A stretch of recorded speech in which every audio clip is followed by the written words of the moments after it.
Hey everybody, it's Mitch, and welcome to my next video.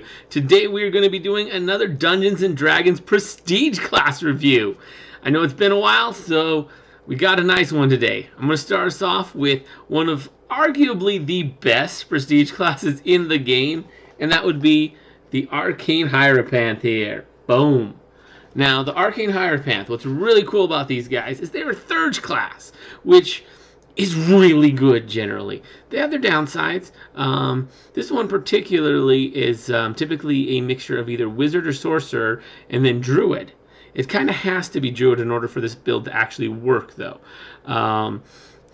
It doesn't really work with cleric by design. It also, it can work with ranger, although it's not half as good with ranger. The reason why it doesn't work with cleric is because it requires the trackless step. I suppose you could get the trackless step with the druid or ranger and then get cleric, but honestly, that's just not worth it. Because what this class gives, basically, it's a pure third class, so you get an advancement of your arcane casting and your divine casting at every level. And there's a full 10 levels of this thing. As you can see in the chart there, it's not super clear, but yeah. You can see in the chart that you get a full 10 levels, full caster level every single time. Great! That's just perfect. So, another great thing with this is, besides that, you get your companion familiar. So, what it will do is it'll actually let you combine your animal companion that you get from being a druid with your familiar that you get from being either a wizard or sorcerer into one creature that's like better than both. You get everything that you get for an animal companion, plus a lot of the stuff you get for a familiar. You don't get the hit dice, you don't get the health, that comes from the animal companion, which is better anyways. You don't get the armor buff from the familiar, but you do from the animal companion, so that kind of works out. It's kind of better that way anyways. But you do get all the others, like bonus stuff, like being able to, like, improved evasion and all your links with your familiar. You get all of that, which is great. That's one of the better things about. Oh, and you get the intelligence buffs too, so your familiar companion's actually going to be smart. Plus, it gets all the everything from the animal companion, which is great. I probably mentioned that a few too many times. So the biggest downside is, as a third class, you are going to have to put in 3 levels of wizard and 3 levels of druid in order to make this work, which isn't so bad. It's going to set you your wizard and your druid back 3 levels each. Unless you want sorcerer, then it sets your druid back 4 levels because it takes sorcerer 4 levels in order to get second level spells. Which is the requirements. So base attack bonus of 4, knowledge arcana and knowledge nature at both 8 ranks, ability to cast second level arcane and divine spells, and trackless step features. What's required, and you also can't be lawful. Not a huge deal. Plus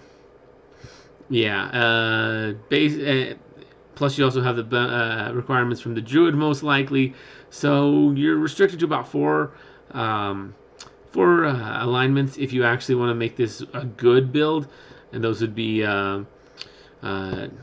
neutral good, true neutral, chaotic neutral, and neutral evil would be the alignments that are allowed for this class to actually be good. Another great thing is it actually gets wild shape. So your level of Arcane Hierophant will stack with your level of Druid for wild shape. Now, it says you get wild shape at first level. Odds are you're probably not going to get that because you're only going to be a 4th level druid, which don't get wild shape. So you're going to have to wait, I believe it's 1 more level. I think druids get it at 5th level. So you'll have to wait that. Unless you want sorcerer, then you'd probably get it right away. So that's something. You also get channel plant and channel animal, which lets you cast spells through plants and animals. You just have to see an animal, and then you can just like cast a spell as if it was coming from that animal instead. It's actually kind of cool. The plant is less useful, but kind of useful for traps. You can put it on just any old plant and see what happens with that. That one's a little bit harder to pull off, but it is still quite useful. One of the best things that they get, though, beyond all this other stuff, which honestly puts them ahead of any other Thurge class. The Mystic Thurge, great class. They're already better than them. But what really puts them ahead is the fact that they can ignore spell failure. So if they're wearing armor that is usable by a druid, so light or medium armor that's non-metallic, they don't have spell failure. And there are ways to get it in heavy armor as well, although that requires some stuff. That would require generally a feat of heavy armor proficiency, as well as another feat. I forget what that one's called. I forget the name of it, but it lets you, if you already can ignore spell failure in light or medium armor, it'll let you do it in one step further than that. So if you had light, then you get medium. If you have medium, then you get heavy. And then you'd also have to make your armor out of dragon scale or other materials. There's a few other natural materials you can make full plate armor out of. Anyways, so you can wear armor. That's kind of cool. On top of that, you also have, that's one of the best things ever. Like, you can be a Thurge wearing armor. That's big.